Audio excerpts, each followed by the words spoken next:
ഇവിടെ നമ്മളൊക്കെ ഉള്ളത് കൊണ്ടാണ് ഇവര് പലതിലും കൈവെക്കാൻ പേടിക്കുന്നത്. പറ്റാവുന്നിടത്തൊക്കെ ശ്രമിച്ചിട്ടുണ്ട്.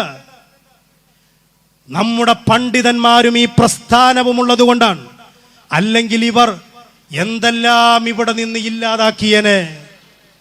ഇവിടെ വന്ന് പ്രസംഗിച്ച മൗലവി ചോദിക്കാൻ, നാരിയത്തു സ്വലാത്ത് ഇസ്ലാമിലുണ്ടോ? ഇവിടെ വന്ന് പ്രസംഗിച്ച മൗലവി, ഈ മൗലവിയുടെ കൂട്ടത്തിലുള്ള മൗലവിയാണ് മൂവാറ്റുപുഴയിൽ വെച്ച് എതിർ ഗ്രൂപ്പിനോട് നാരിയത്തു സ്വലാത്തിൽ ശിർക്കില്ല എന്ന് പറഞ്ഞുകൊണ്ട് സംവാദം നടത്തിയത്. എന്നിട്ട് ആ മൗലവി ഇവിടെ വന്നിട്ട് ചോദിക്കുകയാണ്, നാരിയത്തു സ്വലാത്ത് ഇസ്ലാമിലുണ്ടോ?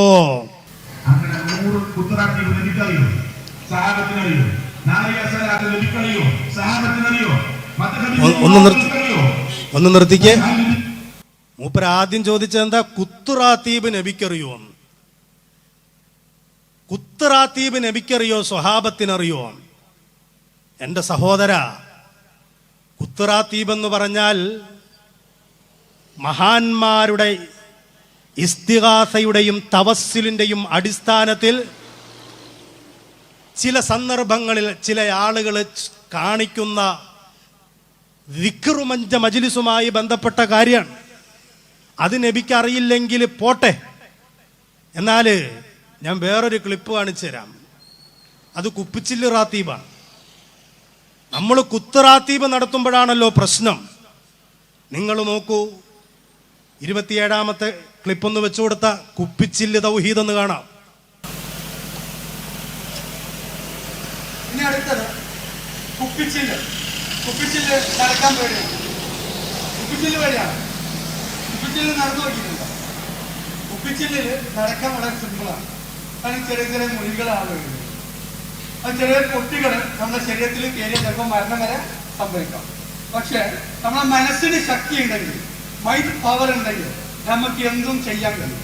അതാണ് ഇന്നിവിടെ കാണിച്ചു തരുന്നത്. നമ്മളെ വളണ്ടിയേഴ്സിൻ്റെ ഇവിടെ നിങ്ങൾക്ക് നമ്മൾ കാണിച്ചു തരും. താല്പര്യമുള്ള 2-3 പേർക്ക് വേണമെങ്കിൽ നടക്കാനുള്ള അവസരമുണ്ട്. കാരണം സമയം വളരെ ചുരുക്കമാണ്.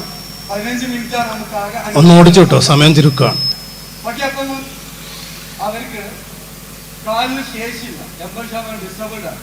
പക്ഷെ ആള് ഞാൻ നടക്കാം. അപ്പൊ അദ്ദേഹത്തിന്റെ ആ അഭ്യാസത്തിൽ ഒന്ന് നമുക്ക് കാണാം.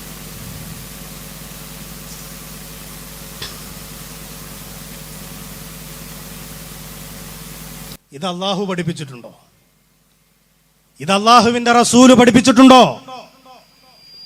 ഇത് ഏത് കിതാബിലാ ഉള്ളത്? മൗലവിമാരെ, നിങ്ങളുടെ വേദിയില് നിങ്ങൾ നടത്തിയ കലാപരിപാടിയാണ്. വേറെയുണ്ട്, തീപ്പന്തത്തിന്റെ ദിക്റുണ്ട്, തീ വിഴുങ്ങണ പരിപാടിയുണ്ട്. ഇതൊന്നും കാണിക്കാൻ നമുക്ക് സമയമില്ലാത്തത് കൊണ്ടാണ്. നിങ്ങളെന്താ പറഞ്ഞത്? മനസ്സിന് കരുത്തുണ്ടെങ്കിൽ ഏതു കുപ്പിച്ചില്ലിന്റെയും മുകളിലൂടെ നിങ്ങൾക്ക് നടക്കാമെന്നല്ലേ? എന്നാൽ ഔലിയാഇന്റെ കറാമത്തിന്റെ കരുത്തില് ഏതു കുത്തുറാത്തീബും ഞങ്ങൾക്ക് നടത്താം. നിങ്ങൾക്ക് നിങ്ങളുടെ തൗഹീദിന് അള്ളാഹുവിന്റെ റസൂല് കാണിച്ച ഈ കുപ്പിച്ചില്ല് തൗഹീദിനൊരു തെളിവ് കൊണ്ടുവാ. എന്നിട്ട് അത് മൂപ്പര് ചോദിക്കാൻ, നാരിയത്തു സ്വലാത്ത് എന്തുകൊണ്ടാണ് ഇവര് നാരിയത്തു സ്വലാത്തിനെ എതിർക്കാൻ പറയുന്ന ന്യായം? ഇത് നബി സല്ലല്ലാഹു അലൈഹി വസല്ലമ തങ്ങളെ നാരിയത്തു സ്വലാത്ത് പഠിപ്പിച്ചിട്ടില്ല എന്നാണ്. ഇത് തന്നെ ഒരു മൗലവി പ്രസംഗിക്കുന്നുണ്ട്. 28 ഒന്ന് വെച്ചു കൊടുത്ത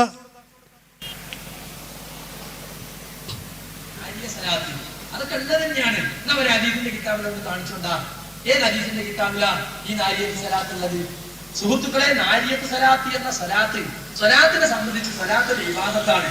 അല്ലാഹുവിന്റെ റസൂല് കാണിച്ചു തന്നതല്ലാത്ത ഒന്ന് നമ്മളെ വകയായിട്ട് പുതിയ സ്വലാത്ത് ഉണ്ടാക്കാൻ പാടില്ല. ഇതൊന്ന് മനസ്സിൽ വെച്ചോളണം.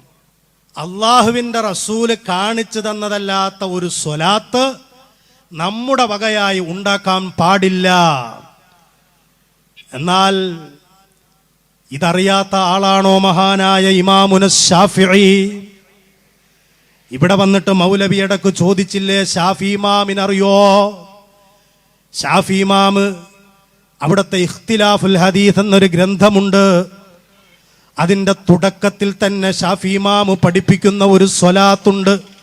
ഫസല്ലല്ലാഹു അലാ നബിയിനാ കുല്ലമാ ദക്കറഹു ദാക്കിറൂൻ وغفل عن ذكره الغافلون وصلى عليه في الأولين والآخرين أفضل وأكثر وأزكى ما صلى على أحد من خلقه എന്നിങ്ങനെ പറഞ്ഞിട്ട് മഹാനായ ഇമാം ഷാഫിഈ ആ സ്വലാത്ത് തിരുനബിയുടെ മഹത്വം ഇങ്ങനെ പറഞ്ഞ് അവസാനം പറയുന്നു, ഫലം തുംസിബിനാ നിഅമത്തുൻ ലഹറതു വലാ ബതനത് ലിൽനാ ബിഹാ ഹല്ലം ഫീ ദീനിൻ വദുനിയാ ഔ ദുഫിഅ ബിഹാ അന്നാ മക്റൂഹും ഫീഹിമാ വഫീ വാഹിദിൻ മിൻഹുമാ ഇല്ലാ വമുഹമ്മദുൻ സല്ലല്ലാഹു അലൈഹി വസല്ലമ സബബുഹാ. എന്താ പറഞ്ഞത്? ദുനിയാവിൽ ഞങ്ങൾക്ക് കിട്ടുന്ന എന്തെല്ലാം അനുഗ്രഹങ്ങളുണ്ടോ, ഏതെല്ലാം നേട്ടങ്ങളുണ്ടോ, അതിൻ്റെയൊക്കെ കാരണം മുഹമ്മദുർ റസൂലുള്ളാഹ് സല്ലല്ലാഹു അലൈഹി വസല്ലം. ഹദീസിൽ വരാത്തൊരു സ്വലാത്തും ചൊല്ലാൻ പാടില്ല എന്നാ മൗലവി പറഞ്ഞത്. അതുകൊണ്ടാണ് നാരിയത്തു സ്വലാത്തിനെ എതിർക്കുന്നത് എന്നാ പറഞ്ഞത്. എന്നാൽ അതേ മൗലവി തന്നെ കുറച്ചു കാലം കഴിഞ്ഞപ്പോ തിരുത്തി പറയാണ്, ഏതു സ്വലാത്തും ചൊല്ലാം, ഏതു ഭാഷയിലും ചൊല്ലാം. 29 ഇത് ഏത് ഭാഷയിലും ആകാം. ഒരാൾക്ക് മലയാളത്തിൽ പറയാനും അല്ലാഹുവേ റസൂലുള്ളാഹിക്ക് സമാധാനം നൽകണേ, റസൂലുള്ളാഹിക്ക് അനുഗ്രഹം ചെയ്യണേ എന്ന് മലയാളത്തിൽ പറഞ്ഞാൽ അതൊരു സ്വലാത്ത് തന്നെയാണ്. ഒരു തെറ്റില്ല അതില്. ഏത് ഭാഷ ഉപയോഗിക്കാം. പിന്നെ ഒരാൾ അങ്ങനെ സ്വലാത്തിന്റെ കൂട്ടത്തില് മഹാനായ റസൂലുള്ളാഹി സ്വല്ലല്ലാഹു അലൈഹി വസല്ലമ ഞങ്ങൾക്ക് ഹിദായത്തിന് കാരണക്കാരായ റസൂലുള്ളാഹി സ്വല്ലല്ലാഹു അലൈഹി വസല്ലമ അദ്ദേഹത്തിന് നീ സ്വലാത്തും സലാമും നൽകണേ, അദ്ദേഹത്തെ നീ അനുഗ്രഹിക്കണേ, അദ്ദേഹത്തെ ഞങ്ങളോടൊപ്പം സ്വർഗത്തിൽ ഒരുമിച്ച് കൂട്ടണം. അദ്ദേഹത്തെ ഞങ്ങളോടൊപ്പം സ്വർഗത്തിൽ ഒരുമിച്ച് കൂട്ടണേന്ന്. ആരെ? നബി സല്ലല്ലാഹു അലൈഹി വസല്ലമ തങ്ങളെ മൂപ്പരോടൊക്കെ ഒപ്പം സ്വർഗത്തിൽ ഒരുമിച്ച് കൂട്ടണമെന്ന്. ഇതാണ് ഇവരുടെ വിശ്വാസം. നമ്മളൊക്കെ പറയുന്നത് അല്ലാഹുവേ ആ തിരുനബിയോടൊപ്പം ഞങ്ങളെ ചേർക്കണേന്നാണ്. മൗലവി പറയുന്നതോ ഞങ്ങളോടൊപ്പം നബിയെ കൂട്ടണേന്ന്. ഈ കോലത്തിലാണ് ഇവർ നബിയെ മനസ്സിലാക്കുന്നതും വിശ്വസിക്കുന്നതും. അപ്പൊ എന്താ പറഞ്ഞത്? സ്വലാത്ത് ഏതു ഭാഷയിലും ചൊല്ലാം. നാരിയത്തു സ്വലാത്തെ അത് ഹദീസിലില്ല എന്ന് പറഞ്ഞ് എതിർത്ത മൗലവിമാർ നാരിയത്തു സ്വലാത്തിൽ ശിർക്കില്ല എന്ന് സംവാദം നടത്തിയ കേരളമാണ് നമ്മുടേത്. അപ്പോ എൻ്റെ സഹോദരന്മാരെ, നമ്മുടെ നോമ്പ് ഫസാദാക്കാൻ നോക്കി, നമ്മുടെ നിസ്കാരം നശിപ്പിക്കാൻ നോക്കി, എന്തെല്ലാം ഇവരിവിടെ പറഞ്ഞിട്ടുണ്ടെന്നറിയോ? അവസാനം എല്ലാം ശിർക്കാക്കാൻ നോക്കി. ഇവിടെ വന്നു പ്രസംഗിച്ച മൗലവി ചോദിക്കാൻ, ഹാളിറാക്കൽ ഇസ്ലാമിലുണ്ടോന്ന്. ഞാൻ ഓടിച്ചോടിച്ചു പോവാൻ, കുറച്ച് വളരെയധികം പറയാനുണ്ട്. മൂപ്പര് വന്നിട്ട് ചോദിക്കുന്നു, ഹാളിറാക്കല് ആലോചിച്ചോളൂ. മോദി ശേഖനെ റൂമിലാട്ടറാക്കുക ഉണ്ടോ ഇസ്ലാമില്? ഏതെങ്കിലും ഒരു ശേഖരെ 1000 വട്ടം വിളിച്ചാൽ നമ്മുടെ വീട്ടിനുള്ളിൽ വരുമെന്ന് വിശ്വസിക്കുന്ന, അത് വിശ്വസിപ്പിക്കുന്ന സമ്പ്രദായം ഇസ്ലാമിലുള്ളതാ? ഹാളിറാക്കൽ ഇസ്ലാമിലുണ്ടോന്ന്. എന്നാൽ ഇവർക്കോ ജപ്പാനിലുള്ള ജിന്നിനെ വരെ കൊണ്ടുവരാൻ കഴിവുള്ള ആൾക്കാരാണ്. ഇവരാണ് നമ്മളോട് ചോദിക്കുന്നത്, മഹാന്മാരെ ഹാളിറാക്കൽ ഇസ്ലാമിലുണ്ടോന്ന്. ഒരു മൗലവി അയാൾ പറയുന്ന ഒരു അനുഭവം ഒന്ന് കേട്ടു നോക്കൂ സുഹൃത്തുക്കളെ. ജോലി ചെയ്ത ഒരു വ്യക്തി, അദ്ദേഹത്തിന്റെ കുഞ്ഞിന്റെ ശരീരം മുഴുവനും ചൊറിഞ്ഞിട്ട് വാപ്പയോ ഉമ്മയോ ഉറക്കമൊഴിഞ്ഞിരിക്കും മാന്താൻ വേണ്ടിയിട്ട്. അങ്ങനെ ഒരിക്കൽ എൻ്റെ അടുത്ത് വന്നപ്പോൾ ഞാൻ കുറച്ചൊക്കെ ഖുർആൻ ഓതി നോക്കി, പക്ഷെ അതുകൊണ്ട് ഫലപ്രദമായിട്ട് ചികിത്സിക്കാൻ സാധിച്ചില്ല. അങ്ങനെ അദ്ദേഹം അവസാനം ഈ ബഹുമാനനായ എസ് റഹ്മാൻ സാഹിബിന്റെ അടുത്ത് കൊണ്ടുവന്നു. അദ്ദേഹം ഓതി കഴിഞ്ഞപ്പോ കുട്ടി ജപ്പാൻ ജിന്നാണ് കുട്ടിയെ ബാധിച്ചത് മനസ്സിലായി. ജപ്പാൻ ജിന്ന കുട്ടി പറയട്ടെ. ജപ്പാൻ ജിന്നാണ് കുട്ടിയെ ബാധിച്ചത് മനസ്സിലായി. കുട്ടി ജപ്പാൻ ജിന്നാണ് കുട്ടിയെ ബാധിച്ചത് മനസ്സിലായി. എന്നിട്ട് ചിരി വരും.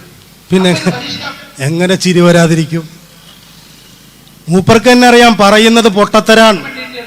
നെറ്റിൽ നിന്നും ജപ്പാൻ ഭാഷയിലെ ഖുർആൻ ട്രാൻസ്ലേഷൻ എടുത്ത് കുട്ടീനെ കൊണ്ട് വായിപ്പിച്ച് കുട്ടി അർത്ഥം പറഞ്ഞു. നെറ്റിൽ നിന്നും നിന്നും ജപ്പാൻ ഭാഷയിലുള്ള ഖുർആൻ ട്രാൻസ്ലേഷൻ എടുത്ത് കുട്ടീനെ കൊണ്ട് വായിപ്പിച്ച് കുട്ടി അർത്ഥം പറഞ്ഞു. നെറ്റിൽ നിന്നും ജപ്പാൻ ഭാഷയിലുള്ള ഖുർആൻ ട്രാൻസ്ലേഷൻ എടുത്ത് കുട്ടീനെ കൊണ്ട് വായിപ്പിച്ച് കുട്ടി അർത്ഥം പറഞ്ഞു. ഇന്ന് വരെ ആ കുട്ടി ജപ്പാൻ ഭാഷ പഠിച്ചിട്ടില്ല, ഒരു ലിപി പോലും കുട്ടി പഠിച്ചിട്ടില്ല. അപ്പോ കണ്ടോ, ജപ്പാൻ ഭാഷ നെറ്റിൽ നിന്ന് എടുത്ത് വായിപ്പിച്ചു നോക്കിയപ്പോൾ കുട്ടി അത് വായിച്ചു കൊടുത്തു. ജപ്പാനിൽ നിന്നുള്ള ജിന്നിനെ വരെ കൊണ്ടുവരാൻ പറ്റുന്ന പാർട്ടികളാ ചോദിക്കുന്നത്, മുഹീദ്ദീൻ ശൈഖിന് ഹാളിറാക്കൽ ഇസ്ലാമിലുണ്ടോ? ഇവര് മുജാഹിദുകളാണത്രേ, ഇവര് ഖുർആനിന്റെയും സുന്നത്തിന്റെയും ആളുകളാണത്രേ. ഇവർ ഈ സമൂഹത്ത് ഒന്നുമല്ല, ഇവരുടെ അന്ധവിശ്വാസങ്ങള്. ആ മൗലവി തന്നെ വേറൊരു സ്ഥലത്ത് പ്രസംഗിക്കുക, ജിന്ന് കല്യാണം മുടക്കിക്കളയും. ജിന്നുകൾ കല്യാണം മുടക്കിക്കളയുന്ന കഥ മൂപ്പര് പറയുന്നുണ്ട്. ബന്ധം തടസ്സപ്പെടുന്ന ചില സീറൊക്കെ എങ്ങനെ വെച്ചാല് ഭർത്താക്കന്മാർ ഇങ്ങനെ കാണും, അല്ലെ പുതിയാപ്പിളമാർ വന്നിങ്ങനെ കാണും, ഒരു പ്രാവശ്യം പിന്നെ അങ്ങോട്ട് വരില്ല. അങ്ങനെ പിന്നെ ഡസൻ കണക്കിന് ആളുകൾ ഒന്ന് കാണുകയും ആ പെണ്ണിന്റെ സൗന്ദര്യമുണ്ട്, പക്ഷെ വിവാഹം നടക്കില്ല. അങ്ങനെയുള്ള കേസ് 2-3 പ്രാവശ്യമായി ഖുർആൻ അനുസരിച്ചുള്ള ചികിത്സ, ഖുർആൻ ഓതി ചികിത്സിച്ച അവസ്ഥ എന്നിട്ട് കല്യാണം നടക്കുന്ന സംഭവങ്ങൾ എന്നെ അനുഭവത്തിലുണ്ടായിട്ടുണ്ട്. പിന്നെ വന്ന് കണ്ട അതേ പയ്യൻ വിവാഹം കഴിച്ചിട്ടുണ്ട്. മറിച്ച് എത്രയോ ആളുകൾ വന്ന് കണ്ടത്. അപ്പൊ എന്താ സംഭവിക്കുന്നത് വെച്ചാല് ഇവിടെ സംഭവിക്കുന്നത് ഈ യുവാവ് വന്ന് ഈ യുവതിയെ കാണുമ്പോ പിശാച് തഹീറുണ്ടാകും. തഹീർ എന്ന് നമുക്കറിയാലോ, മൂസാ നബി ഇസ്ലാമിന്റെ എതിർക്കാൻ വന്ന സാഹർമാർ എന്ത് ചെയ്ത് കയറും വടിയൊക്കെ ഇട്ട് പാമ്പാക്കി കാണിച്ചതുപോലെ ഈ സ്ത്രീയുടെ മുഖം മുന്നിൽ വിരൂപമാക്കുകയോ അല്ലെങ്കിൽ ഒരു കിളവിയുടെ രൂപമൊക്കെ കൊടുക്കും. അപ്പൊ കാണുമ്പോൾ ഈ ബാക്കിയുള്ളവർക്ക് ഇഷ്ടമായിരിക്കും, പക്ഷെ ഈ യുവാവിനെ നോക്കുമ്പോൾ ഒരു ഇഷ്ടപ്പെട്ട രൂപമല്ല. മാത്രമല്ല ഒരു മനസ്സിന് ആശ്വാസം ഉണ്ടാവില്ല, ഇനി അങ്ങോട്ട് പോകണ്ട നല്ല തോന്നുക. ഒരു പെൺകുട്ടി എന്നോട് പറഞ്ഞതെന്ന് വെച്ചാല്, ഞാൻ ആരെങ്കിലും എന്നെ കാണാൻ വരുമ്പോൾ എന്റെ മുഖമൊക്കെ ഈ പ്ലാസ്റ്റിക് റബ്ബർ വലിച്ച് നീട്ടുന്നവരെ വലിച്ചു നീട്ടുന്നവരാണ്. ജിന്നിന്റെ പരിപാടിയാണ് ഇങ്ങനെ റബ്ബർ വലിച്ചു നീട്ടുന്നത് പോലെ വലിച്ചു നീട്ടുമത്രേ. കല്യാണം മുടക്കണ ജിന്ന് ജപ്പാനിൽ നിന്ന് മരുന്ന് കൊണ്ടുവരുന്ന ജിന്ന്. ഈ കൂട്ടർക്കുണ്ടല്ലോ, ഒരു കറുത്ത പൂച്ചയെ കണ്ടാൽ പോലും പേടിയാണ്. നിങ്ങളിത് മനസ്സിലാക്കണം. ഇത് ഞങ്ങളുടെ വകയായിട്ട് പറയുന്നതല്ല. ഇവിടെ കൊണ്ടുവന്ന് പ്രസംഗിപ്പിച്ച മൗലവി, ആ മൗലവിയുടെ ഗ്രൂപ്പാണ് വിസ്ഡം ഗ്രൂപ്പ്. ആ മൗലവിയുടെ ഗ്രൂപ്പാണ് വിസ്ഡം ഗ്രൂപ്പ്. ആ വിസ്ഡം ജിന്നു ഗ്രൂപ്പിന്റെ മൗലവിമാർ ഈ കേരളത്തില് നമ്മളെ ഇവിടെ അന്ധവിശ്വാസത്തിൽ നിന്ന് രക്ഷിക്കാൻ വന്നില്ലേ? നമ്മളെ ഇവിടെ മഖ്ബറകളിൽ നിന്ന് മാറ്റാൻ വേണ്ടി വന്നില്ലേ? അവര് നമ്മളെ മാറ്റിയിട്ട് എങ്ങോട്ടാ കൊണ്ടുപോകുന്നതെന്നറിയോ? ജപ്പാൻ ജിന്നിന്റെ കൂട്ടത്തിലേക്കാ, കല്യാണം മുടക്കുന്ന ജിന്നിന്റെ കൂട്ടത്തിലേക്കാ. ഒരു കറുത്ത പൂച്ചയെ കണ്ടാൽ പോലും പേടിക്കുന്ന അവസ്ഥയിലേക്ക് ഇവിടെയുള്ള മുസ്ലിമിനെ കൊണ്ടുപോകാനാണ് ഈ ജിന്നു മൗലവി ഈ വേദിയിൽ വന്നു പ്രസംഗിച്ചത്. എന്നിട്ടോ തൊട്ടടുത്ത് കാഞ്ഞിരമറ്റത്ത് വെച്ച് വേറൊരാള് വേദനയോടുകൂടി പറയുന്നതൊന്ന് കേട്ടു നോക്കൂ. നമസ്കാരം കഴിഞ്ഞ് തിരിച്ചു വരുമ്പോ വീട്ടിലേക്ക് അയാൾ കയറാൻ സമയത്ത് സ്റ്റെപ്പിന്റെ അടുത്ത് നിന്നിട്ട് ഒരു കറുത്ത പൂച്ച അയാളെ തുറച്ചു നോക്കി. ഒരു കറുത്ത പൂച്ച, മാരിമ നമസ്കാരം കഴിഞ്ഞ് പരിക്ക് വരുന്ന ഒരാളെ ഒരു കറുത്ത പൂച്ച സ്റ്റെപ്പിന്റെ അടുത്ത് നിന്നിട്ട് തുറച്ചു നോക്കി. അയാൾ ഉറച്ചു തീരുമാനിച്ചു അത് ജിന്ന് തന്നെയാണ്. അകത്ത് പോയി എയർ ഗണ്ണെടുത്തു, പുറത്തു വന്നു, പൂച്ചക്ക് ഷൂട്ട് ചെയ്തു. ഇത് കേരളമാണ്, ഇത് കേരളമാണ്. ഇവർ മുജാഹിദുകളാണ്. മുജാഹിദ് തന്നെയാ, സുന്നികളല്ല. ഇവരാണത്ര ഇസ്ലാഹി പ്രസ്ഥാനത്തിന്റെ പിൻഗാമികൾ. പറയണം കേരളത്തോട്. ഞങ്ങളെന്ത് പറയാനാ? ഒക്കെ നിങ്ങൾ തമ്മിൽ പറഞ്ഞു തീർത്താ മതി. പക്ഷെ ഞങ്ങൾക്കൊന്നറിയാം, ഞങ്ങൾക്കൊന്നു പറയാനുണ്ട്. നിങ്ങൾ ഖുർആനും ഹദീസും എന്നൊക്കെ പറഞ്ഞ് ഈ ആൾക്കൂട്ടത്തിന്റെ ഇടയിൽ വന്ന് ഇത്തരത്തിലുള്ള അന്ധവിശ്വാസത്തിലേക്ക് ആളെ കൂട്ടിക്കൊണ്ടുപോകുന്ന ആൾക്കൂട്ടങ്ങളാണ്. അത് ഞങ്ങൾക്കറിയാം. എന്നിട്ടോ അവിടം കൊണ്ടും തീരുന്നില്ല സഹോദരന്മാരെ. ജിന്ന് വയറിനുള്ളിൽ നിന്ന് ഉരുണ്ട് കയറി കയറി കയറി തൊണ്ടയിൽ വന്നങ്ങനെ നിൽക്കുക. തൊണ്ടയിൽ വന്നിട്ട് ഇങ്ങനെ നിൽക്കാണ് ജിന്നുകള്. ആ ജിന്ന് പുറത്തേക്ക് ചാടിയ ആള് മരിച്ചു പോകും. ഇത് കേരളത്തിലാ പറഞ്ഞത്. ഇവിടെ വന്ന വിസ്ഡം ഗ്രൂപ്പുകാരാ പ്രസംഗിച്ചത്. വേറൊരു മൗലവി വേദനയോടെ പറയാൻ കേട്ടു നോക്ക്. എന്റെ നാട്ടിലെ പരിസരത്ത് നിന്നാണ് ഞാനിത് നിങ്ങളോട് സംസാരിക്കുന്നത്. വേദനയോടുകൂടെ തന്നെയാണ്, എന്റെ ഹൃദയം തൊട്ട് മനസ്സ് തൊട്ട് വലിയ വേദനയോടുകൂടെയാണ് ഞാൻ നിങ്ങളോട് സംസാരിക്കുന്നത്. പാരമ്പര്യവും പഴക്കവും ഇസ്ലാഹി പ്രസ്ഥാനത്തിന്റെ തറവാട്ടിലേറെ പറയാനുള്ള ഏറെ പുകഴ്പെറ്റ ഒരു കുടുംബത്തിൽ നിന്ന് രോഗിയായ ഒരു വ്യക്തിയെ, ആ രോഗം ബാധിച്ച് അദ്ദേഹത്തിന് ജിന്നുബാധയാണ് എന്ന കുടുംബവും സുഹൃത്തുക്കളും ബന്ധുക്കളൊക്കെ വിലയിരുത്തിയിട്ട് അയാളെ ചികിത്സിക്കാൻ വേണ്ടി കൊണ്ടുപോകുന്നു. അഫ്ദലുൽ ഉലമ കഴിഞ്ഞ ഒന്നിലേറെ ആളുകളുള്ള ഒരു വീട്ടിൽ നിന്ന് ഒരു വ്യക്തിക്ക് ജിന്ന് ബാധിച്ചതാണ് എന്ന് സ്വയം വിലയിരുത്തിയിട്ട് അയാളെ ചികിത്സിക്കാൻ വേണ്ടിയിട്ട് ഒരു മന്ത്രവാദിയുടെ അടുത്തേക്ക് കൊണ്ടുപോകുന്നു. അയാളെ കൊണ്ടുപോയി ചികിത്സിക്കുന്നതിന് വേണ്ടി ഇരുത്തി ചികിത്സിച്ചു കൊണ്ടിരിക്കെ പരിശുദ്ധ ഖുർആന്റെ ആയത്തുകൾ അങ്ങനെ ഓതി, അതാണ് പോലും ചികിത്സ നടന്നത്. ഓതിക്കൊണ്ടിരിക്കുമ്പോ ഈ രോഗിയുടെ വയറ്റിന്റെ അകത്തുനിന്ന് ഒരു മുഴ അതിങ്ങനെ ഉരുണ്ട് മെല്ലെ മെല്ലെ നെഞ്ചിലൂടെ അങ്ങനെ മേലേക്ക് കയറി വന്നു. ജിന്നാണ്. ശരീരത്തിന്റെ അകത്തുനിന്ന് പുറത്തേക്ക് ഓത്തിങ്ങനെ കേൾക്കുമ്പോ ശരീരത്തിന്റെ അകത്തുനിന്ന് പുറത്തേക്ക് വരികയാണ്. ഏതെങ്കിലും ഖുറാഫി കുടുംബത്തിലെ കഥയല്ല ഞാൻ പറയുന്നത്. ഇസ്ലാഹി മരിക്കുന്നത് വരെ ഇസ്ലാഹി പ്രസ്ഥാനത്തിന്റെ സംസ്ഥാന തലത്തിൽ അമരത്തിരുന്ന ഒരു മഹാവ്യക്തിയുടെ വീട്ടിനകത്ത് നിന്ന് രോഗിയായ ഒരു മനുഷ്യരെ മാതൃകന്റെ അടുത്ത് മന്ത്രവാദിയുടെ അടുത്ത് കൊണ്ടുപോയിട്ട് ചികിത്സിച്ച് അതിനെപ്പറ്റി അതിന്റെ ആളുകൾ വിശദീകരിക്കുന്ന കഥയാണ്. അതിങ്ങനെ ഉരുണ്ടുവന്നു. എന്നിട്ട് ചങ്കിലെത്തി. ഈ മുഴ ചങ്കിലെത്തിയ സമയത്ത് ഓതുന്നയാൾക്ക് ഫോൺ വന്നു. അത് അറ്റൻഡ് ചെയ്യാൻ വേണ്ടി അയാൾ പുറത്തുപോയി അയാൾ തിരിച്ചു വന്നപ്പോ ഈ മുഴ രോഗിയുടെ ചങ്കിൽ ഉറച്ചു പോയിരിക്കുന്നു. ഇനി അങ്ങോട്ട് നീങ്ങില്ല. ഇനി ഓതിയാൽ രോഗി മരണപ്പെട്ടു പോകും. ഇത് വിശ്വാസമാണ്. ഇവർ മുജാഹിദാണ്. ഇവരാണ് മുജാഹിദുകൾ എന്നിവർ അവകാശപ്പെടുന്നു. ഇവരല്ലാത്തവരൊന്നും മുജാഹിദുകളല്ല എന്നിവർ കേരളത്തിൽ പ്രചരിപ്പിക്കുന്നു. പറയണം. ഇതാണ് മുജാഹിദുകളുടെ അവസ്ഥ. ജിന്ന് തൊണ്ടയിൽ ഞാൻ ആലോചിച്ചു പോവുകയാണ്. ആ ചികിത്സിച്ച മനുഷ്യന് ഇതിങ്ങനെ കയറി വരുന്ന സമയത്ത് ഫോൺ വന്ന അയാൾ അത് അറ്റൻഡ് ചെയ്യാൻ പാടുണ്ടോ? അയാൾ ആ ഫോൺ എടുക്കാൻ പോയത് കൊണ്ടല്ലേ ഇത് തൊണ്ടയിൽ കുടുങ്ങിയത്. അപ്പൊ ചെയ്യുന്ന പണി പോലും വൃത്തിയായി ചെയ്യാത്തൊരു കൂട്ടര്. ഇത് വിശ്വാസമാണ് ഇവരുടെ. ഇവരാണ് മുജാഹിദുകൾ. ഇവരാണ് ഇവിടെ വന്ന് പ്രസംഗിച്ചിട്ട് സുന്നികളെ ശിർക്കാക്കാൻ ഇവരെന്തൊക്കെയോ ആയത്തുകൾ ഓതിയത്. എന്റെ സഹോദര, നമുക്കറിയാം നേരിട്ടൊരുപാട് ആളുകളെ. മന്ത്രവാദത്തിനെതിരെ നിങ്ങൾ ശബ്ദിക്കുമ്പോഴും വളരെ രഹസ്യമായി മന്ത്രവാദികളുടെ മുമ്പിൽ പോയി നിങ്ങളുടെ കാര്യസാധ്യത്തിന് വേണ്ടി പലതും നിങ്ങൾ ചെയ്യിപ്പിച്ച കഥകൾ ഞങ്ങൾക്കറിയാം. നിങ്ങളുടെ മൗലവിമാര് പറഞ്ഞിട്ടുള്ളത് ഞങ്ങൾക്ക് കേൾപ്പിക്കാനും അറിയാം. ഈ ഒരു വിശ്വാസത്തിലേക്ക് ആളുകളെ കൊണ്ടുപോകാൻ വേണ്ടിയിട്ടല്ലേ ഒരു മൗലവിയെ മലപ്പുറം ജില്ലയുടെ അങ്ങേ അറ്റത്ത് നിന്ന് നിങ്ങൾ ഇവിടെ കൊണ്ടുവന്ന് പ്രസംഗിപ്പിച്ചത്? നിങ്ങൾ പറയണം വെട്ടിക്കാട്ടുമുക്കുകാരോട്, നിങ്ങൾ ചോദിക്കണം അവരോട്, ഇത് ഇസ്ലാമാണോ? ഇത് ഇസ്ലാമാണോ? എന്നിട്ടോ മൗലവി, വേറൊരു മൗലവി പറയാണ്, ജിന്നിനെ കൂട്ടുകാരായി കിട്ടിക്കഴിഞ്ഞാൽ പിന്നെ അവർ സുബഹിക്ക് നമ്മളെ വിളിച്ചെഴുന്നേൽപ്പിക്കും, വാഹനാപകടങ്ങളിൽ നിന്ന് രക്ഷപ്പെടുത്തും. ഒന്ന് കേൾപ്പിച്ച ജിന്നയുടെ കൊടുത്തത് നല്ലത് ഇഷ്ടം പോലെ. എത്ര ചീത്തണ്ട അത്ര നല്ലതുണ്ട്.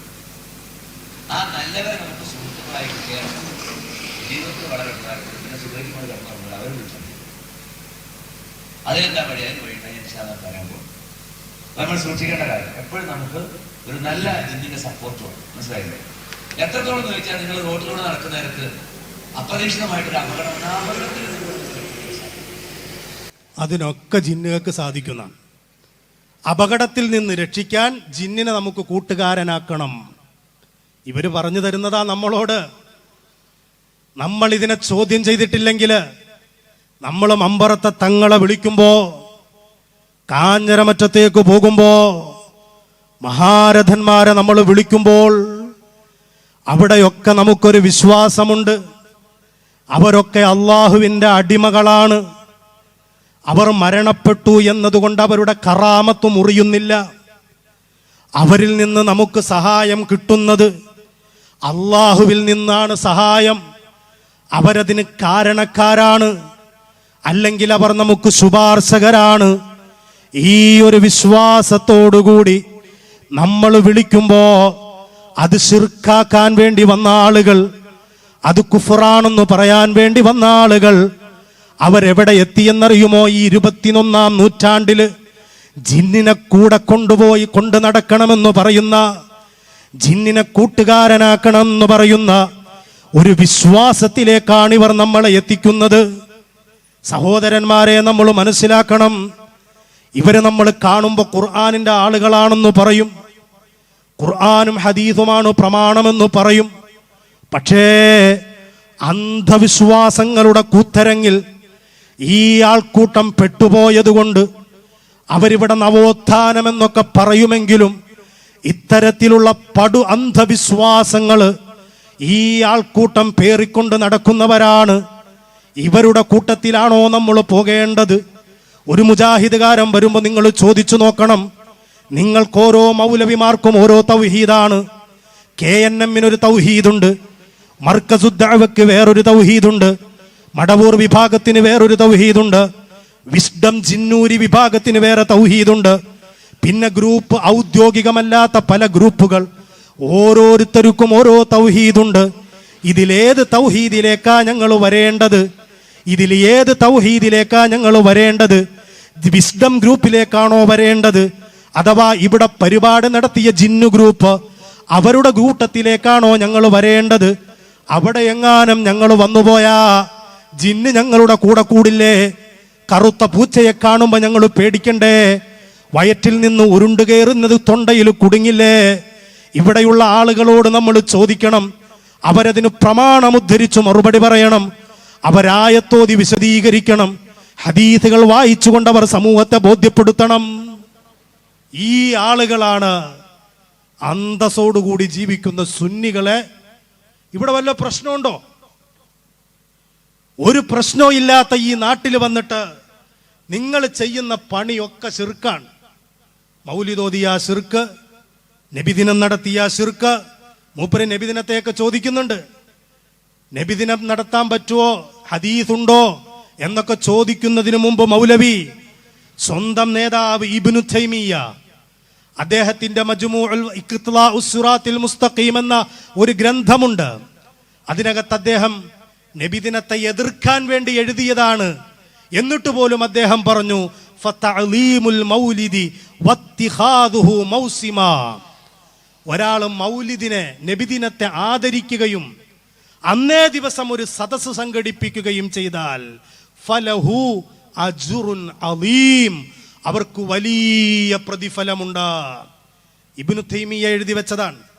ഞങ്ങളോട് ചോദിക്കുന്നതിന്റെ മുമ്പ് ഇബ്നു തൈമിയ്യയോട് ചോദിക്ക്. ഇബ്നു തൈമിയ്യ മരിച്ചു കഴിഞ്ഞാൽ ഉത്തരം തരുമെന്നാണ് ഇബ്നുൽ ഖയ്യിം കിതാബുർ റൂഹിൽ എഴുതി വെച്ചത്. അപ്പൊ നിങ്ങളൊന്ന് ചോദിച്ചിട്ട് വാ. ഇവിടെ വന്നിട്ട് മൗലവി നബിദിനമുണ്ടോ? എന്തിനേയും എതിർക്കണം. എന്നിട്ട് മൂപ്പര് കറാമത്ത്, ചില മഹാന്മാരുടെ കറാമത്ത് പറയുന്നതിനെയൊക്കെ വിമർശിക്കുന്നുണ്ട്. അതൊന്ന് വെച്ചു കൊടുത്ത 36 ഉദഹീയത്തിന് കൊണ്ടുവന്ന കാള, പട്ടുകൂറ്റൻ കാള അറുക്കാൻ സമ്മതിക്കില്ല. അത്ര ശക്തിയുള്ള വലിയ കാളയാണ്. അപ്പോ ഒരു ഉസ്താദ് പറഞ്ഞു കൊടുക്കാണ്, CM പറഞ്ഞു എന്ന് പറഞ്ഞ കാലമാണ്, കയറിട്ട് കെട്ടാൻ സമ്മതിക്കാത്ത കാലമാണ്. കാലന്റെ മുന്നിൽ ഉദഹീയത്ത് അറുക്കുന്ന ആളുകൾ പറയാ, കാലനോട് പറയാ CM പറഞ്ഞിട്ട് നടങ്ങാൻ കാല കടന്നു കൊടുത്തുക. റോഡിൽ പബ്ലിക്കിൽ പ്രസംഗിക്കുന്ന പണ്ഡിതന്മാർ പറഞ്ഞു കൊടുക്കണേ, ഇങ്ങനത്തെ മായാവിക്കഥ പറയാനില്ല. കണ്ടോ, മഹാന്മാരുടെ കറാമത്ത് പറഞ്ഞപ്പോൾ മായാവിക്കഥയാണത്രേ. പടുകൂറ്റൻ കാള അതിനെ അറുക്കാൻ കൊണ്ടുവന്നപ്പോൾ അതിനെ കിട്ടുന്നില്ല. അപ്പൊ CM പറഞ്ഞിട്ടുണ്ട് എന്ന് പറയാൻ പറഞ്ഞു. കാള കിടന്നു എന്നൊരു കഥ, സംഭവം നടന്നതാണോ ഇല്ലയോ എന്നൊന്നും എനിക്കറിയില്ല. പക്ഷെ അങ്ങനെ നടന്നുകൂടെ? ഇവർക്ക് വിശ്വാസമില്ലേ ഇതിനകത്ത്? കറാമത്ത് എന്ന് പറഞ്ഞാൽ എന്താ? അംറുൻ ഖാരിഖുൻ യുജ്രീഹില്ലാഹു തആല അലാ യദി വലിയിൻ. ഒരു വലിയിന്റെ കരങ്ങളിലൂടെ അല്ലാഹു തആല പ്രകടമാക്കുന്ന അസാധാരണമായ സംഭവം. അസാധാരണമായ സംഭവം. ഇതെങ്ങനെയാ മായാവിക്കഥയാകുന്നത്? അങ്ങനെയാണെങ്കിൽ ഇമാം ബുഖാരി ഉദ്ധരിച്ച ഒരു ഹദീസുണ്ട്. മൗലവി അടുത്ത തവണ വരികയാണെങ്കിലും മറുപടി പറയണം. മഹാനായ ഉസൈദ് ബിൻ ഖുലൈറും അബ്ബാദ് ബിൻ ബിശ്റും രണ്ടുപേരും കാനാ ഇൻദ റസൂലില്ലാഹ്, അവർ അല്ലാഹുവിന്റെ റസൂലിന്റെ സന്നിധിയിലായിരുന്നു. ഫീ ലൈലത്തിൻ ളൽമാ ഹിന്ദിസിൻ, കടുത്ത ഇരുട്ടുള്ള ഒരു രാത്രിയിൽ അവർ ആ നബിതങ്ങളുടെ വീട്ടിൽ നിന്ന് തിരിച്ചു പോരുമ്പോ ഇമാം ബുഖാരി രേഖപ്പെടുത്തുകയാണ്, അല്ലാഅത്ത് അസാ അഹദിഹിമാ, രണ്ടാളിലൊരാളുടെ കയ്യിലുള്ള വടി അതങ്ങ് പ്രകാശിച്ചിട്ട് ആ പ്രകാശത്തിൽ അവർ ഇരുണ്ട വഴിയിലൂടെ നടന്നുപോയി. എന്നിട്ട് മഹാനായ ഇമാം ബുഖാരി രേഖപ്പെടുത്തുന്നു, ഫലമ്മാ തഫറഖാ, അവര് രണ്ടുപേരും രണ്ടു വഴിയിലേക്ക് പിരിഞ്ഞപ്പോ അല്ലാഅത്ത് അസാ ഹാദാ വഅസാ ഹാദാ, രണ്ടാളുകളുടെയും കയ്യിലിരുന്ന രണ്ട് വടികളും പ്രകാശിച്ചു എന്ന് ഇമാം ബുഖാരി അവിടുത്തെ സ്വഹീഹില, ഇമാം അഹ്മദ് അവിടുത്തെ ഹദീസ് ഗ്രന്ഥത്തില ഇതിലൊക്കെ രേഖപ്പെടുത്തിയിട്ടുണ്ട്. കയ്യിലൊരു വടിയുണ്ട്, ആ വടി അങ്ങോട്ട് പ്രകാശിക്കുന്നു. ഇത് വിശ്വസിക്കാൻ മുസ്ലിമീങ്ങൾക്കൊരു മടിയില്ല. കാരണം അല്ലാഹു എല്ലാറ്റിനും കഴിവുള്ളവനാ. അവൻ ആദരിച്ചവരുടെ വാക്കുകൾക്ക്, അവൻ കറാമത്ത് കൊടുത്തവരുടെ വാക്കുകൾക്ക് അങ്ങനെയുള്ള പല പ്രത്യേകതകളും ഉണ്ട് എന്ന് വിശ്വാസികൾ ഉറച്ചു വിശ്വസിക്കുമ്പോ ഇവിടെ വന്നു പ്രസംഗിച്ച മൗലവി പറയുന്നു, അത് മായാവിക്കഥയാ, അത് ഡിങ്കൻ കഥയാ, അത് രാക്കഥയാ, അത് കെട്ടുകഥയാ, അത് വിശ്വസിക്കാൻ പറ്റില്ല. ഇവരുടെ മുമ്പിൽ കറാമത്തില്ല. ഇവർക്ക് ഇതുപോലെ അള്ളാഹുവിന്റെ അത്ഭുതങ്ങള്, ജിന്ന് കഥകൾ പറയാം അവർക്ക് ജിന്നിന്റെ മന്ത്രവാദങ്ങൾ പറയാം അവർക്ക്. പക്ഷേ മഹാന്മാരായ ഔലിയാഇന്റെ കറാമത്ത് പറഞ്ഞാൽ അവർക്ക് വല്ലാത്ത വേദനയാണ്. അതിന് ഇവരെന്താ ചെയ്തത്? ഇവരുടെ വലിയ ഒരു മൗലവിയുണ്ട്. ആ മൗലവി ഖുർആനിന്റെ ആയത്തുകളെ തന്നെ പച്ചയായിട്ടങ്ങ് ദുർവ്യാഖ്യാനിച്ചു. അതൊന്ന് വെച്ചു കൊടുത്ത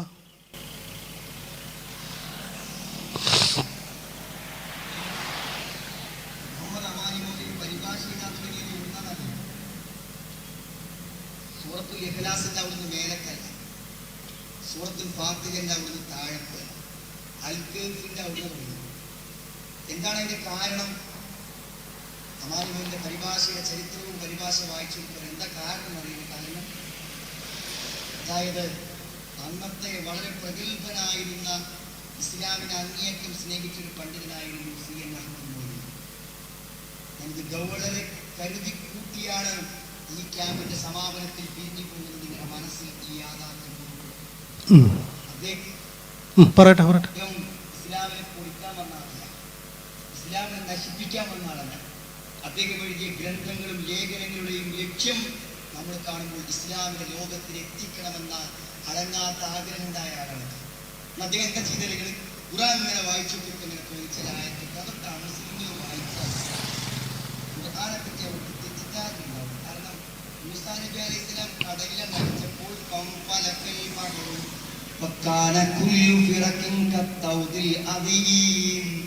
കടലിൽ വളർന്നു. ഇത് മണലും മണ്ണ് നിൽക്കുന്ന പോലെ വെള്ളം നിന്നു എന്നൊരു മുസ്ലിം വായിച്ചാൽ ഖുർആനെ പറ്റി തെറ്റിദ്ധാരണയുണ്ടാവും. കണ്ട മൂസാ നബി അലൈഹിസ്സലാമിന്റെ മുഅ്ജിസത്തായി വിശുദ്ധ ഖുർആനിൽ അല്ലാഹു തആല പറഞ്ഞ ഒരു കാര്യം, അദ്ദേഹം ഓതിയ ആയത്ത് അങ്ങനെയല്ല, അത് അബദ്ധം പറ്റിയതേക്കാം. ഫംഫലഖ, ബഹ്റൂന്ന് അവിടെ ഇല്ല, ഫംഫലഖ, കടൽ രണ്ടായിട്ട് പിളർന്നു. ആ മലകൾ, ആ പിളർന്ന ഭാഗം രണ്ട് മലകളെപ്പോലെ മാറി നിന്നിട്ട് അതിൻ്റെ ഇടയിലൂടെ മൂസാ നബി അലൈഹിസ്സലാം നടന്നു. ഇത് പറഞ്ഞാൽ വിശ്വസിക്കാൻ പ്രയാസമുള്ള ഇവരുടെ വലിയ മൗലവി വിശുദ്ധ ഖുർആനിനെ പച്ചയായി ദുർവ്യാഖ്യാനിക്കുകയാണ്. അവര് തന്നെ പറയുന്നത് കേട്ടു നോക്കൂ. അത് തീർക്കണമെന്നാണ് അദ്ദേഹം വിചാരിച്ചത്. ഖബറിൽ ശിക്ഷ ഉണ്ടെന്ന് പറഞ്ഞാൽ ആരാ വിശ്വസിക്കുക? മനുഷ്യൻ ദ്രവിച്ച് അടങ്ങിപ്പോകുന്ന ഖബറിൽ ശിക്ഷ വ്യാഖ്യാനിക്കേണ്ടത്, വിശദീകരിക്കേണ്ട സിദ്ധാന്തം. സുലൈമാൻ നബി എന്ന മഹാനായ ഒരു പ്രവാചകൻ ഉറുമ്പുകളോട് വർത്താനം പറഞ്ഞു എന്ന് പറഞ്ഞാൽ ഇതൊരു അന്ധവിശ്വാസത്തിന് കിടക്കാൻ ആൾക്കാർ വിചാരിക്കുന്നു. അദ്ദേഹം അതിനെപ്പറ്റി സുന്ദരമായി വ്യാഖ്യാനിച്ചു. വേലിയിറക്കുണ്ടായപ്പോൾ മൂസാ നബി പരിചയസമ്പന്നനായി വടിയും കുത്തി അങ്ങേക്ക് കടന്നുപോയി. കണ്ടോ, മൂസാ നബി അലൈഹിസ്സലാം കടലിൽ അടിച്ച സംഭവം അത് വ്യാഖ്യാനിച്ചത് ഇവരുടെ വലിയ മൗലവി CN അഹ്മദ് മൗലവി. അദ്ദേഹം ഇത് വിശ്വസിക്കാൻ ആളുകൾ പ്രയാസപ്പെടുമെന്നോർത്തിട്ട് മൂപ്പരൊരു വ്യാഖ്യാനം കൊടുത്തതാ. വേലിയിറക്കം ഉണ്ടായപ്പോൾ മൂസാ നബി നടന്നുപോയി. ഏത് ബുദ്ധിക്കും ഉൾക്കൊള്ളാം. നമ്മളൊക്കെ എന്ന് പറഞ്ഞാൽ മുമ്പല്ല, അത് ഗോത്രവർഗക്കാരിയാണ്. സുലൈമാൻ നബി അലൈഹിസ്സലാം ഉറുമ്പുകളോട് സംസാരിച്ചു എന്ന് ഖുർആനിലുണ്ട്. അതിനെന്തു ചെയ്തു? നംലത്ത് എന്ന് പറഞ്ഞ ഉറുമ്പല്ല, ഒരു ഗോത്രവർഗക്കാരിയാണെന്ന് വ്യാഖ്യാനിച്ചു. ഇവരുടെ കൂട്ടത്തിലാണോ നമ്മൾ കൂടേണ്ടത്? മഹാരഥന്മാരുടെ കറാമത്തുകൾ വിശുദ്ധ ഖുർആനിൽ അല്ലാഹു തആല പറഞ്ഞ മുഅ്ജിസത്തുകൾ പോലും, വിശുദ്ധ ഖുർആനിൽ അല്ലാഹു തആല പറഞ്ഞ മുഅ്ജിസത്ത് പോലും ഇവർക്ക് വിശ്വസിക്കാനുള്ള ഈമാനില്ല കൂട്ടരെ. എന്നിട്ട് അവരതിനെ ദുർവ്യാഖ്യാനിച്ച് പരിശുദ്ധ ഖുർആനിൽ പച്ചയായ കൈകടത്തലുകൾ നടത്തി മുസ്ലിമീങ്ങളുടെ ഈമാൻ ഇവർ നശിപ്പിച്ച് കളയുകയാണ്. എത്രത്തോളമെന്ന് വെച്ചാൽ, ഒരു കുഞ്ഞു പിറന്നു വീണ് ആ കുഞ്ഞു ഭൂമിയിലേക്ക് പിറന്നു വീഴുന്ന ആദ്യ സമയം ലാ ഇലാഹ അല്ലാഹു എന്ന നാമം കേൾക്കണം. ആ കുഞ്ഞിന്റെ വലത് ചെവിയിൽ വാങ്ക് കൊടുക്കണം, ഇടത് ചെവിയിൽ ഇഖാമത്തും കൊടുക്കണം. ആദ്യം ആ കുഞ്ഞ് അള്ളാഹുവിനെ കുറിച്ച് കേൾക്കണം.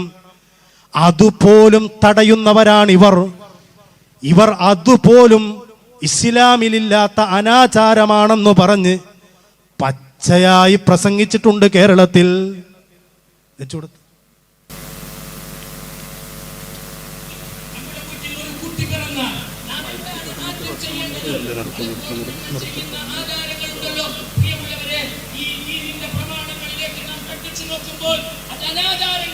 പക്ഷേ കാലങ്ങളുടെ പഴക്കമുണ്ട് ഈ അനാചാരങ്ങൾക്ക്.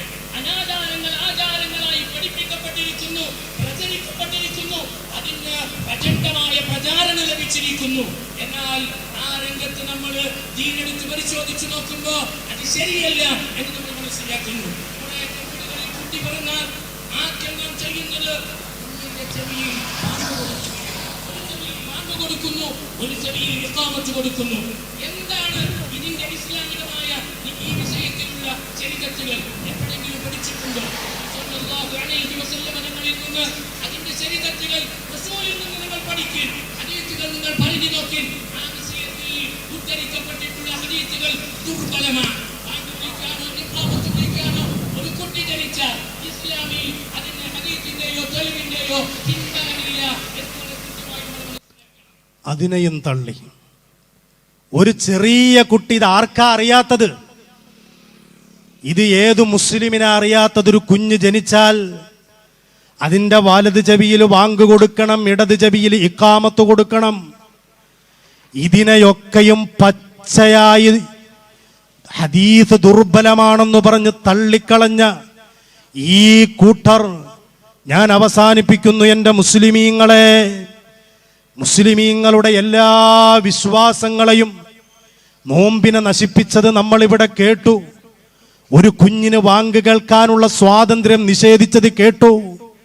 എല്ലാം ഇത്തരത്തിൽ ഇവർ സ്വന്തമായി മതത്തിൽ ഗവേഷണം നടത്തി, മതത്തിൽ ഇവർ സ്വന്തമായ ഇജ്തിഹാദുകൾ നടത്തി. ഇവർ സ്വന്തമായി മതം പറഞ്ഞപ്പോൾ അള്ളാഹുവിൻ്റെ ദീനാണ് ഇവിടെ ഇല്ലാതാകുന്നത്. അള്ളാഹുവിൻ്റെ ദീനിനെയാണ് ഇവിടെ പച്ചയായി ഇല്ലാതാക്കാൻ വേണ്ടി ഇവർ ശ്രമിച്ചുകൊണ്ടിരിക്കുന്നത്. ഇവർക്കെല്ലാം ശിർക്കായി മാറുകയാണ്. കണ്ടതും കേട്ടതും പറഞ്ഞതും അറിഞ്ഞതും ഇരുന്നതും കിടന്നതും എടുത്തതും നോക്കിയതുമെല്ലാം ശിർക്ക്. ശിർക്കല്ലാത്തതൊന്നുമില്ല, എല്ലാം ശിർക്കാണെന്ന് പറഞ്ഞുകൊണ്ട് ഇവിടെയുള്ള മുസ്ലിമീങ്ങളുടെ നേരെ ശിർക്കാരോപിക്കുന്നവർ, എന്നാൽ ആ മുസ്ലിമീങ്ങളെ ആട്ടിത്തെളിച്ചു കൊണ്ടുപോകുന്നത് കറുത്ത പൂച്ചയെ കണ്ടാൽ പേടിക്കുന്ന മുസ്ലിമാക്കാൻ, ജിന്ന് ചികിത്സയ്ക്ക് വേണ്ടി മന്ത്രവാദികളുടെ മുമ്പിൽ പോയിരിക്കുന്ന അവസ്ഥയുണ്ടാക്കാൻ, അതേപോലെ സ്വന്തം കൂട്ടത്തിലുള്ളവർക്ക് നേരെ ഒരു മനസ്സാക്ഷി കുത്തുമില്ലാതെ ശിർക്കാരോപിക്കാൻ, വിശുദ്ധ ഖുർആനിനെ പച്ചയായി ദുർവ്യാഖ്യാനിക്കാൻ, ഖുർആൻ പറഞ്ഞ മുഅ്ജിസത്തുകളെ പോലും ഇല്ലാതാക്കാൻ, നിഷേധിക്കാൻ, അതിനൊക്കെ വേണ്ടിയിട്ടാണ് ഇവർ ഈ പരമ്പരയായി നമുക്ക് കിട്ടിയ വിശുദ്ധമായ ദീനുൽ ഇസ്ലാമിന്റെ നേരെ ഈ ശിർക്കാരോപണം നടത്തുന്നത്. അതുകൊണ്ട് മുസ്ലിമേ, നമുക്ക് അല്ലാഹുവാണ് വലുത്, ലാ ഇലാഹ ഇല്ലല്ലാഹയാണ് മുദ്രാവാക്യം, അവനല്ലാതെ ആരാധ്യനില്ല.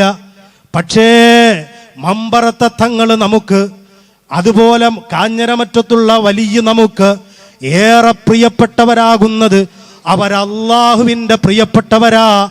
അല്ലാഹു അവർക്ക് കറാമത്ത് കൊടുത്തിട്ടുണ്ട്, അല്ലാഹു അവർക്ക് ആദരവ് നൽകിയിട്ടുണ്ട്. അതവരുടെ ജീവിതകാലത്തുണ്ട്, വഫാത്തിന് ശേഷവുമുണ്ട്. ആ വിശ്വാസത്തിൽ അവർ ദൈവമാണെന്ന വിശ്വാസമില്ലാതെ, അവർ ലോകം ഭരിക്കുന്ന ദൈവമാണെന്ന വിശ്വാസമില്ലാതെ, അവർ അല്ലാഹുവിൻ്റെ അടിമകളാണെന്ന നിലക്ക അവരോട് നമ്മൾ ഇസ്തിഗാസ നടത്തിയാൽ അത് ശിർക്കാണെന്ന് തെളിയിക്കാൻ ഏതെങ്കിലും ഒരു മുജാഹിദുകാരനുണ്ടെങ്കിൽ ആയത്തോതിക്കൊണ്ട് നിങ്ങൾ ഇവിടെ പറയണം. മക്കാ മുശ്രിക്കുകളുടെ പേരിൽ മഹാനായ അബ്ദുല്ലാഹി ഇബ്നു ഉമർ റളിയല്ലാഹു അൻഹുമാ ഇമാം ബുഖാരി ഉദ്ധരിച്ച ഹദീസിൽ കാണാം, മഹാനവറുകൾ പറയുകയാണ്, അന്നഹു യറാഹു സിറാറു ഖൽഖില്ലാഹ്, ഒരു കൂട്ടം ആളുകളെ അല്ലാഹുവിൻ്റെ ദുനിയാവിലെ ഏറ്റവും കുഴപ്പം പിടിച്ചവരായി ഇബ്നു ഉമർ റളിയല്ലാഹു അൻഹുമ കാണുമായിരുന്നു. ആരാണവരെന്നറിയുമോ? ഇൻതലഖൂ ഇലാ ആയാത്തിൻ നസലതു ഫിൽ കുഫാർ, കാഫിരീങ്ങളുടെ വിഷയത്തിൽ അവതരിച്ച ആയത്തുകളാ, മക്കാ മുശ്രിക്കുകളുടെ വിഷയത്തിൽ അവതരിച്ച ആയത്തുകളാ. ആ ആയത്തുകളുമായിട്ട് അവർ രംഗത്ത് വന്നിട്ട് ഫജഅലൂഹാ അലൽ മുഅ്മിനീൻ, ഈമാനുള്ള മുസ്ലിമിന്റെ നേരെ, വിശ്വാസമുള്ള സുന്നികളുടെ നേരെ, 5 നേരം നിസ്കരിക്കുന്ന, അല്ലാഹു അല്ലാതെ ഇലാഹല്ലെന്ന് ഉറക്ക പ്രഖ്യാപിക്കുന്ന ഇസ്ലാമിന്റെ മുസ്ലിമീങ്ങളുടെ നേരെ മക്കാ മുശ്രിക്കുകളുടെ ആയത്തുകൾ ഓതിക്കൊടുക്കുന്ന ഒരു കൂട്ടം ആളുകളുണ്ട്. അവരാണ് ഏറ്റവും കുഴപ്പം പിടിച്ചവരെന്ന് മഹാനായ മുത്തബിഉസ് സുന്ന അബ്ദുല്ലാഹി ഇബ്നു ഉമർ റളിയല്ലാഹു അൻഹുമാ പറഞ്ഞ സംഭവം ഇമാം ബുഖാരി അവിടുത്തെ ഹദീസിൽ രേഖപ്പെടുത്തിയിട്ടുണ്ടെങ്കിൽ, ഞാൻ പറഞ്ഞല്ലോ സുഹൃത്തുക്കളെ, മക്കാ മുശ്രിക്കുകൾ അവരുടെ വിഗ്രഹത്തോട് തേടിയ, അതിനെക്കുറിച്ചല്ല വിമർശിച്ച ആയത്തുകൾ കൊണ്ടുവന്നിട്ട് ദൈവമാണെന്ന് വിശ്വസിക്കാതെ, ഇലാഹാണെന്ന് വിശ്വസിക്കാതെ, ദിവ്യത്വമുണ്ടെന്ന് വിശ്വസിക്കാതെ, അള്ളാഹുവിൻ്റെ അടിമകളാണെന്ന് വിശ്വസിച്ചിട്ട് മഹാന്മാരെ വിളിക്കുന്ന ഞങ്ങളുടെ നേരെ ഇവിടെ വന്ന ഇടക്കരക്കാരൻ മൗലവി ആയത്തോതിയില്ലേ? അതിന് നിങ്ങളിവിടെ വേദി കൊട്ടി കൊടുത്തില്ലേ? അതിന് നിങ്ങളിവിടെ പെർമിഷൻ വാങ്ങിക്കൊടുത്തില്ലേ? ഇവിടെയുള്ള മുസ്ലിമീങ്ങളുടെ നേരെ ഗുരുതരമായ ഈ ശിർക്കാരോപണം നടത്തിയ നിങ്ങൾ ഇബ്നു ഉമർ റളിയല്ലാഹു അൻഹു പറഞ്ഞതുപോലെ കുഴപ്പമുണ്ടാക്കാനല്ലേ, ഇവിടെ പ്രശ്നമുണ്ടാക്കാനല്ലേ ഈ പണിയുമായിട്ട് ഇവിടെ വന്നത്. ഞങ്ങളിവിടെ ഇതിനു മുമ്പ് ഇതുപോലെ മൈക്ക് കെട്ടിയിട്ട, സ്ക്രീന് കെട്ടിയിട്ട, നിങ്ങൾ വരുന്നതിനു മുമ്പ് ഞങ്ങൾക്കിതുപോലെ ആദർശം പറയേണ്ട അവസ്ഥ വന്നിട്ടുണ്ടോ? ഈ ആദർശം ഭദ്രമാ, ഈ ആദർശം കൃത്യമാ, ആരെയും വിമർശിക്കും വിശ്വസിക്കാതെ ഞങ്ങൾക്ക് ഞങ്ങളുടെ ആദർശം പറയാനുള്ള അടിത്തറ ഞങ്ങളുടെ കയ്യിലുള്ളപ്പോ നിങ്ങൾക്ക് 4 ആളുകളുടെ നേരെ 40 ശിർക്കാരോപണം നടത്തിയിട്ടല്ലാതെ നിങ്ങളുടെ തൗഹീദ് പറയാൻ കഴിയില്ല. അങ്ങനെ പറയുമ്പോഴാണ് ഞങ്ങൾക്കിങ്ങനെയുള്ള നിങ്ങളുടെ വിശ്വാസങ്ങൾ അതെടുത്തു പുറത്തേക്കിടേണ്ടി വരുന്നത്. അവസ്ഥ കൊണ്ടാണ്, അനിവാര്യത കൊണ്ടാണ്, നിർബന്ധമായതുകൊണ്ടാണ്. അതുകൊണ്ട് എൻ്റെ ശബ്ദം ശ്രവിക്കുന്ന എൻ്റെ സുഹൃത്തുക്കളെ, മുസ്ലിമീങ്ങളെ, ഈമാനോടുകൂടി ജീവിക്കണമെങ്കിൽ അള്ളാഹു പഠിപ്പിച്ച, അത് തിരുനബി വിശദീകരിച്ച, അത് സ്വഹാബത്ത് കേട്ട, അത് താബിഉകളിൽ അറിഞ്ഞ, അത് തബഉ താബിഉകളിലേക്ക് കൈമാറിയ, അവിടെ നിന്ന് ഇമാമുമാർ പഠിപ്പിച്ച ആ വിശ്വാസ പാത ഏതോ അതല്ലാതെ ഒരു വിശ്വാസമില്ല, അതല്ലാതെ ഒരു ദീനില്ല. മതം അതെന്ന് പറയുന്നത് പാരമ്പര്യമാണ്. ആ പാരമ്പര്യത്തിനപ്പുറം ഇന്നലെ പടച്ചുണ്ടാക്കിയ ചില വാദങ്ങളുമായി ആര് വരുന്നോ അവരെ നമ്മൾ ചെവി കൊടുക്കണ്ട, അവരെ നമ്മൾ സ്വീകരിക്കണ്ട.